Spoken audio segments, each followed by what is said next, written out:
আসসালামু আলাইকুম, আমি মুনতাসির বিল্লাহ মিরাজ, পড়ি শেরে বাংলা কৃষি বিশ্ববিদ্যালয়। আমার department fisheries, aquaculture and marine science. তো আজকে আমাদের টপিকটা হচ্ছে গুণগত রসায়নের কোয়ান্টাম নাম্বারস। তোমরা জানো যে এই চ্যাপ্টারটি দুটো ভাগে ভাগ করা হয়। একটা হচ্ছে কোয়ান্টাম নাম্বার সমূহ যেখানে আছে, অর্থাৎ হাইড্রোজেনের ম্যাথগুলো, আর 2 নম্বরটা হচ্ছে দ্রাব্যতা। তো আজকে আমরা আলোচনা করব কোয়ান্টাম নাম্বারস সম্পর্কে। আচ্ছা, তোমরা দেখতে পাচ্ছ এখানে একটি চার্ট আছে।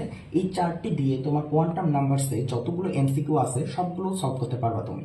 অর্থাৎ এই চার্টের বেসিকটা তুমি যদি আয়ত্ত করতে পারো, তাহলে তোমার এমসিকিউতে আশা করছি কোনো আটকেবে না। অর্থাৎ এই চ্যাপ্টারে যদি 100টা এমসিকিউ আসে, তার 30%ই আসবে তোমার কোয়ান্টাম নাম্বার সম্পর্কে। সো এই চার্টটা তোমাকে আয়ত্ত করতে হবে। আজকের টপিক এই চার্টটা নিয়েই আমরা বেসিকটা আলোচনা করব।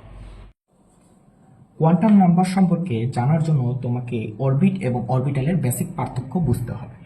তো অরবিট এবং অরবিটাল দেখো, বলা হলো কোনো ডিটেকটিভ ফোর্সকে যে একটি আসামি বাংলাদেশে রয়েছে। এখন আবার বলা হলো যে একটি আসামি বাংলাদেশের চট্টগ্রামে রয়েছে। অর্থাৎ তোমাকে দুইটা ক্ষেত্র দেখো, এখানে বলা হয়েছে পুরো বাংলাদেশে ওই আসামিটার পুরো বাংলাদেশের যে কোনো কোথাও আছে। আবার এখানে বলা হলো যে না, ওই বাংলাদেশে নির্দিষ্ট একটা অঞ্চল চট্টগ্রাম এর মধ্যে আছে। অর্থাৎ একটি নির্দিষ্ট করে বলা হলো, এই নির্দিষ্ট হচ্ছে অরবিটাল, এবং এই যে বলা হলো যে পুরো যে এরিয়াটা, এটা হচ্ছে অরবিট। এবার চিন্তা করো যে অরবিটের সংজ্ঞাটা কি। অরবিটের সংখ্যা হচ্ছে যে তোমার নিউক্লিয়াসের চারদিকে সুনির্দিষ্ট বৃত্তাকার কক্ষপথে ইলেকট্রন সমূহ যে আবর্তন করে, এটা হচ্ছে তোমার অরবিট। অর্থাৎ নিউক্লিয়াসের চারিদিকে এই ইলেকট্রন সমূহ আবর্তন করতেছে। আর অরবিটালের ক্ষেত্রে হচ্ছে যে স্থানে ইলেকট্রন প্রাপ্তির সম্ভাবনা 90 থেকে 95%। তো দেখো, এস অরবিটালের কথা চিন্তা করো যে এস অরবিটালের আকার হচ্ছে গোলাকার, অর্থাৎ এর চারদিকে ইলেকট্রন ঘনত্ব সমান। আবার পি অরবিটালের ক্ষেত্রে দেখো, এটা হচ্ছে ডাম্বেল আকৃতির, অর্থাৎ এর দুই সাইডে ইলেকট্রন ঘনত্ব সব থেকে বেশি। অর্থাৎ অরবিট এবং অরবিটালের পার্থক্য আশা করি বুঝতে পারছো। কোয়ান্টাম সংখ্যা সমূহ সম্পর্কে জানার জন্য তোমার এর পরিচিতি জানতে হবে। কোয়ান্টাম সংখ্যা সমূহ হলো চার ধরনের। একটা হচ্ছে এন, অর্থাৎ এন দ্বারা প্রকাশ করা হয় প্রধান কোয়ান্টাম সংখ্যা। এল অর্থাৎ সহকারী কোয়ান্টাম সংখ্যা বা এজিমুথাল কোয়ান্টাম সংখ্যা। এম হচ্ছে চৌম্বকীয় কোয়ান্টাম সংখ্যা, যেটাকে এম দ্বারা প্রকাশ করা হয়। এস হচ্ছে স্পিন বা ঘূর্ণন কোয়ান্টাম সংখ্যা, যেটাকে এস দ্বারা প্রকাশ করা হয়। এবার আসো, এক্ষেত্রে প্রশ্নটি দেখো, অক্সিজেনের ইলেকট্রন 5 ও ইলেকট্রন 6 এর কোয়ান্টাম সংখ্যা সমূহ ব্যাখ্যা করো। অক্সিজেনের ইলেকট্রন বিন্যাস করলাম। এখন ইলেকট্রন 5 কোথায় পড়তেছে? 2, 2, 4 আর 1, 5, অর্থাৎ 2p1 এ, অর্থাৎ যেটাকে আমরা চিনি 2px এ। তো এন কি হবে? প্রধান কোয়ান্টাম সংখ্যা, প্রধান শক্তি স্তর যেটা, এক্ষেত্রে এন হচ্ছে 2। এল কি হচ্ছে? এল বের করার নিয়ম হচ্ছে এস পি ডি এফ। অর্থাৎ এল এর মানে আমরা কিভাবে বের করবো? এস হচ্ছে 0, 1, 2, 3, এস পি ডি এফ। অর্থাৎ এস হলে 0, পি হলে 1, ডি হলে 2, এফ হলে 3। এক্ষেত্রে এল এর মানটা কি হচ্ছে? আমাদের 2p1 এ যাচ্ছে ইলেকট্রনটি, 5 নম্বর ইলেকট্রনটি 2p1, তার মানে পি হলে কি হবে? 1, তাহলে 1 দিলাম। আর এম এর মান সব সময় এল এর উপর নির্ভর করে। এল এর মান যদি 1 হয়, এল এর মান কি হবে?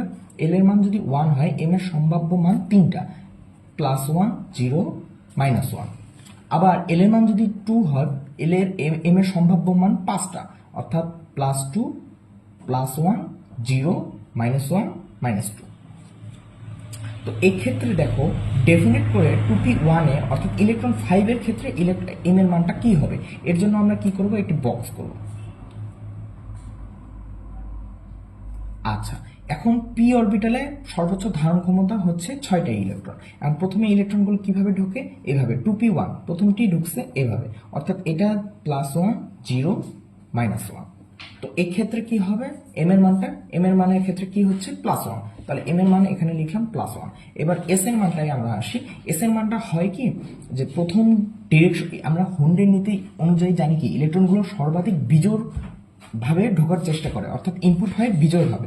অর্থাৎ এইভাবে যদি এক্ষেত্রে হলো p4 পর্যন্ত তুমি যদি চিন্তা করো, তাহলে এটা p1, p2, p3, এই যে p4 এর ক্ষেত্রে কিন্তু ডিরেকশন চেঞ্জ হচ্ছে। তার মানে p1, 2, 3 এর ক্ষেত্রে +1/2 হচ্ছে, p1, 2, 3 এর ক্ষেত্রে +1/2, +1/2, আর p4 এর ক্ষেত্রে হয়ে যাচ্ছে তখন -1/2। তাহলে বলো তো কি p5 এর ক্ষেত্রে কি হবে? সেম, -1/2। p6 এর ক্ষেত্রে সেম, -1/2।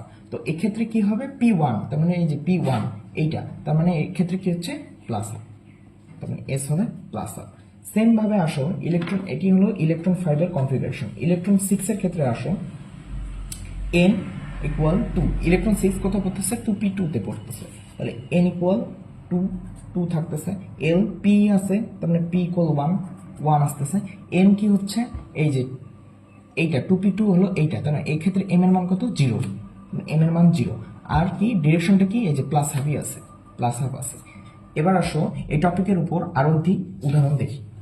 এবার আরেকটা ক্লিয়ারেন্স দিচ্ছি, সেটা হচ্ছে সোডিয়ামের ক্ষেত্রে ইলেকট্রন 10 এবং ইলেকট্রন 11 এর কোয়ান্টাম সংখ্যা সমূহ হুন্ডের নীতি অনুসারে ব্যাখ্যা করো। তো হুন্ডের নীতিটা আমরা কি জানি, বিজ্ঞানী হুন্ডের নীতিটা হচ্ছে একই শর্ত সম্পন্ন বিভিন্ন অরবিটালে ইলেকট্রনগুলো এমনভাবে অবস্থান করবে যেন তারা সর্বাধিক সংখ্যায় অযুগ্ম বা বিজোড় অবস্থায় থাকতে পারে।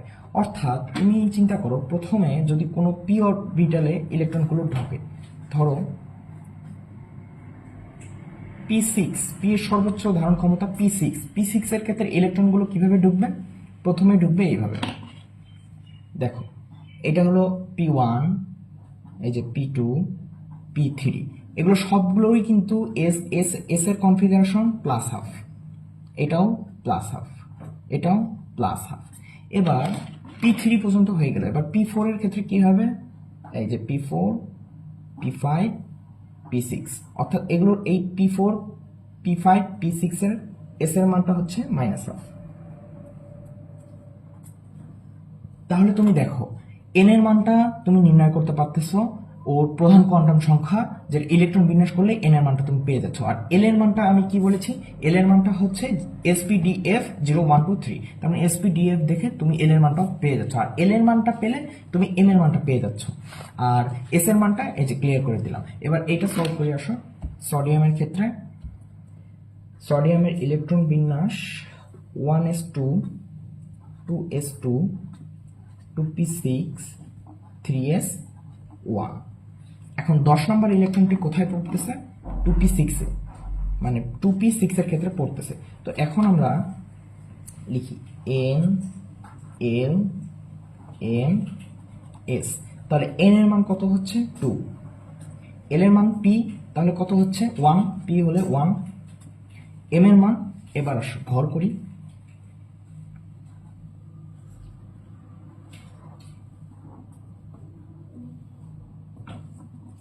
এখন দেখো P6, তার মানে একদম P6 নাম্বার ইলেকট্রনটা নিয়ে কথা বলতেছি, ইলেকট্রন 10 এর কথা বলা হচ্ছে।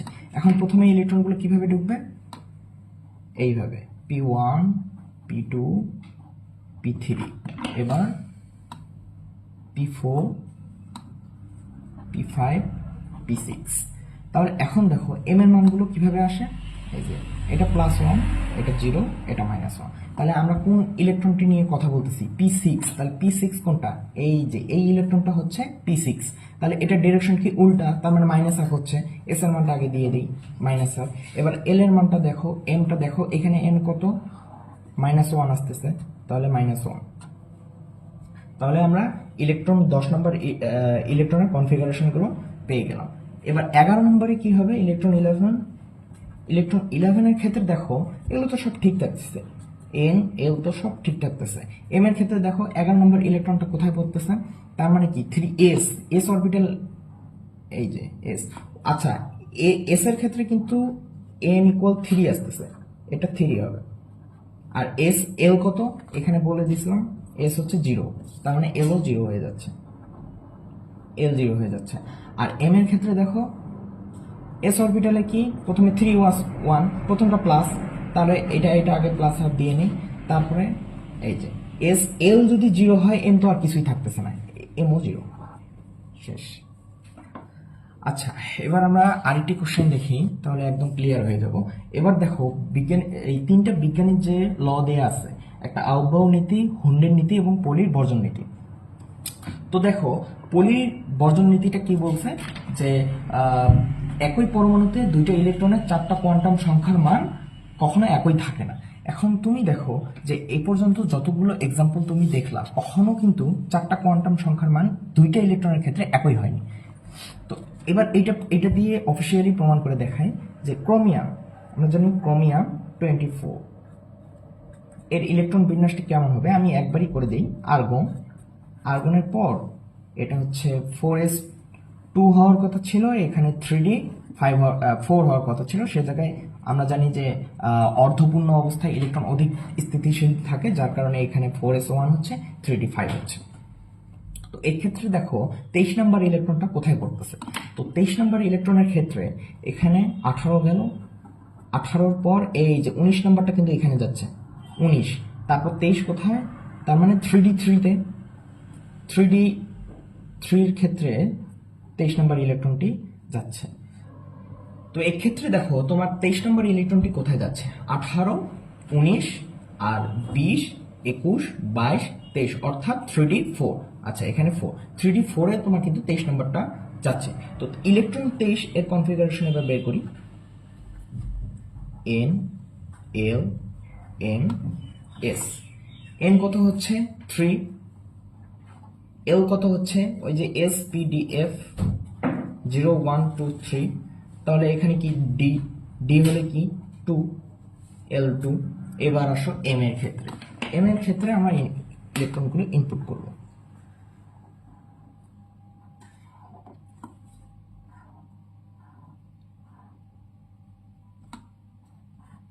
এক্ষেত্রে দেখো 3d4, এখন 3d4 তার মানে প্রথমে ইলেকট্রন কিভাবে যাবে, এভাবে এভাবে এভাবে 1 2 3 4, অর্থাৎ 3d4 এই ইলেকট্রনটাকে ইন্ডিকেট করতেছে। এখন আমরা কি জানি যে এল এর মান সবসময় এম এর উপর নির্ভর করে। তো এখানে 2 হলে, এল ইকুয়াল 2 হলে এম এর মান কয়টা হবে, 5টা, কারণ +2 থেকে +2 +1 0 -1 -2। তো এই ক্ষেত্রে দেখো যদি 0টাকে মাঝে দিই, এটা হবে -2 -1 +1 +2। তো এক্ষেত্রে 4 নম্বরটি কোথায় পড়তেছে, +1, তার মানে এম এর মান কত হবে, +1। এবার আসো এস এর মানটা। তো প্রথমে তো ইলেকট্রন এভাবেই ঢুকবে, +12 হয়েই, +12 সবগুলোর ডিরেকশন +12 হয়েই ঢুকবে, এই যে +12 তো এটাও কি হচ্ছে, এস এর ডিরেকশনটি +12। এখন চিন্তা করো যদি তোমার এমন হতো যে তোমার হচ্ছে এখানে ইলেকট্রন 3d6 এর কনফিগারেশন যদি বের করতে বলতো, যে 3d6, তখন কিন্তু এখানে 5 নম্বর ইলেকট্রনটি যাইতো, তখন এখানে 5 হইতো, তারপর 6 কিন্তু এখানে হইতো, তখন কিন্তু এসটা -12 হয়ে যেত। তো আশা করছি তোমাদের এই কোয়ান্টাম নাম্বার সম্পর্কে যে বেসিক আইডিয়াটা আছে সেটা ডেভেলপ হয়ে গেছে। এবার তোমরা নিজেরা বাসায় প্র্যাকটিস করার জন্য আমি কিছু হোমওয়ার্ক দিতে চাই। সেটা হচ্ছে তোমরা ক্রোমিয়াম 24, এটি 19 নম্বর ইলেকট্রন এবং 22 নম্বর ইলেকট্রনের কনফিগারেশনটি নিজেরা প্র্যাকটিস করবে। আচ্ছা, এবার আসো আমরা কিছু এমসিকিউ সলভ করি। এখানে দেখো বলছে 3p অরবিটালের বেলায় n ও l এর মান কোনটি হবে। এখন তুমি দেখো আমি বলছিলাম p এর ক্ষেত্রে কি হবে 1, অর্থাৎ s p d f। l এর মান কি বলছিলাম 0 1 2 3, তাহলে p এর ক্ষেত্রে কি হচ্ছে 1। তাহলে দেখো তো 1 কোথায় আছে, n 1, আর p 3p, তার মানে n ইকুয়াল 3, তার মানে এটার অ্যান্সার হচ্ছে এইটা। এবার দেখো 4টা কোয়ান্টাম সংখ্যার মান নিচের কোনটি ডি এর জন্য সঠিক। এখন তুমি মনে রাখবা সবসময় যেহেতু এল খুব তাড়াতাড়ি বের করতে পারতেছো, তো এল এর ক্ষেত্রে এল এর মান ডি এর ক্ষেত্রে কত হচ্ছে 2। দেখো কোন কোন এমসিকিউতে, এইটা দেখো, এইটা এন, এইটা এল, এইটা এন, এইটা এস। এখন দেখো তো D2 কোথায় কোথায় আছে, এল এর মান এই যে D2, এইটা একটা, আর হচ্ছে এটা, অর্থাৎ তোমার খ আর ঘ যে কোনো একটা অ্যান্সার হবে। এখন তুমি দেখো এখানে 0 দেয়া, আমরা কি এস এস যে কোনো দুইটা মান হইতে পারে, একটা প্লাস আর একটা মাইনাস আর, তো এই ক্ষেত্রে 0 তো কখনো হতে পারে না, তাই এখানে অ্যান্সারটা এটা। এবার দেখো নিচের কোনটিতে 4টা কোয়ান্টাম সংখ্যার মানে কোনটি অবাস্তব, অর্থাৎ কোনটি সম্ভব নয়। এখন দেখো এল এর মানটা তুমি যেহেতু বের করতে পারতেছো, তো এখানে দেখো L2 হলে n -2 হইতেই পারে, 0 হলে 0, ঠিক আছে, বাট এল এর মান যদি 2 হয়, m এর মান কখনো কি 3 হওয়া সম্ভব, কখনোই সম্ভব না, কারণ এল এর মান 2 হলে +2 +1 0 -1 -2 এই কয়টাই সম্ভব, -3 কখনো সম্ভব না। তো সেক্ষেত্রে অ্যান্সারটা হবে এটা। এদিকে আসো, যদি এক্ষেত্রে দেখো n = l = 1 m = 1 হলে ওই অরবিটালের প্রতীক কোনটি হবে। এই প্রতীকের ক্ষেত্রে দেখো 2px অথবা px py পিজেড। এক্ষেত্রে প্রতীক যদি দেয়া থাকে এভাবে বলবা এক্স এর মান হচ্ছে 0, ওয়াই এর ক্ষেত্রে 1, পি এর ক্ষেত্রে -1। কারণ পি তিনটা ঘরে তিনটা থাকে, P X, P Y, P Z.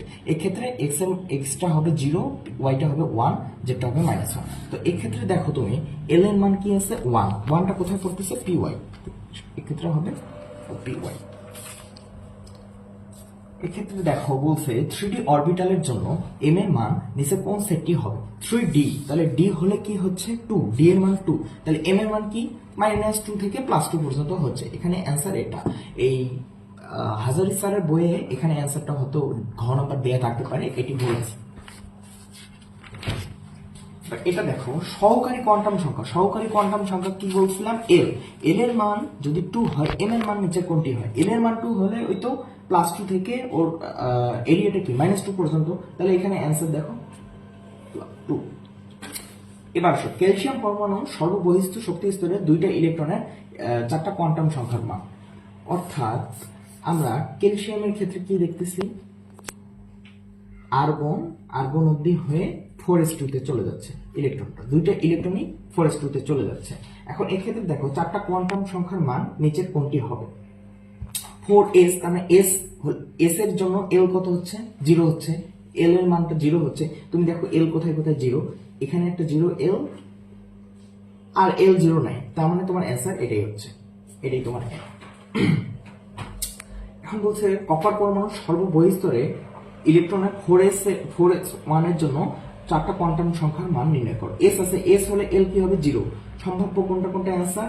এইটি আর এটি, অর্থাৎ খ আর ঘ এর মধ্যে যে কোনো একটা অ্যান্সার হবে। তো দেখো n = 4, l = 0 হলে m ও 0, ঠিক আছে, আর s = +½ ঠিক আছে। আবার n = 4 হলে l = 0, m ও হচ্ছে 0, আর এস হচ্ছে এখানে -½ কিন্তু প্রথমে কি 4s1, এস এ কিভাবে ঢুকবে ইলেকট্রন? প্রথমে এই যে এটা ঢুকলো, তারপরের ইলেকট্রনটা কিভাবে ঢুকবে? এইভাবে। অর্থাৎ প্রথম ইলেকট্রনটি +½ দ্বিতীয় ইলেকট্রনটি -½ সেক্ষেত্রে অ্যান্সার হচ্ছে আমার কি +½ এটি অ্যান্সার।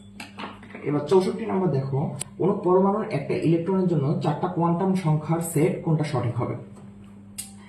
এখন দেখো এক্ষেত্রে দেখো এটা প্রথমেই এটা দেখা যাচ্ছে এটা ভুল, কারণ এল যদি 1 হয় তাহলে m = -2 কখনো সম্ভব না। এখানে দেখো এল 1 হলে হ্যাঁ এটা সম্ভব হতে পারে, কিন্তু এই দেখো n যদি 1, n = 1 মানে কি 1s2 এর কথা চিন্তা করো, 1 n তার মানে 1 হলে তো এটা 1 হতেই 1 এস এর ক্ষেত্রে তো এখানে 1 হতেই হবে, কারণ 1p তো নাই। এখন এখানে বলছে l = 1, তাই সম্ভব, কারণ 1p তো কোনো এক্সিস্ট করে না। এখানে l এর মান 1 হতে হলে p অরবিটাল লাগবে, তার মানে যদি n এর মান 2 হয়, 2 তে কি আছে? 2s 2p 2s 2p আছে, 2p নেই, তো এক্ষেত্রে p এর মানটা কি হচ্ছে? 1, তার মানে এখানে অ্যান্সারটা 1। তো তোমরা আশা করি বুঝতে পারছো এখানে কেন হচ্ছে এই অ্যান্সারটা হলো না, কেন এই অ্যান্সারটা হলো, কারণ 1 এর ক্ষেত্রে p অরবিটালটা নাই, p অরবিটালটা না থেকে এই লোকাল কখনো 1 সম্ভব নয়। হ্যাঁ, লাস্ট একটি দেখো, এটা ঢাকা বিশ্ববিদ্যালয় 2016 সালে আসছে। 2p অরবিটালের জন্য n, l, m এর মান নিচে কোনটি হবে? এটা তোমরা নিজেরাই দেখো, 2p n এর মান 2 হচ্ছে, সব জায়গায় 2 আছে। আচ্ছা, p এর ক্ষেত্রে কি হবে? 1, কারণ p অরবিটাল হলো 1, তার মানে এইটা হচ্ছে অথবা এটা হচ্ছে, এটা তো প্রথমেই নেই, তার মানে এই দুটোর মধ্যে যে কোনো একটা অ্যান্সার হচ্ছে। আর m এর মান দেখো কি, যদি p যদি 1 হয়, m এর মান কি হবে? -1, 0, +1, তার মানে অ্যান্সারটা এটাই হচ্ছে।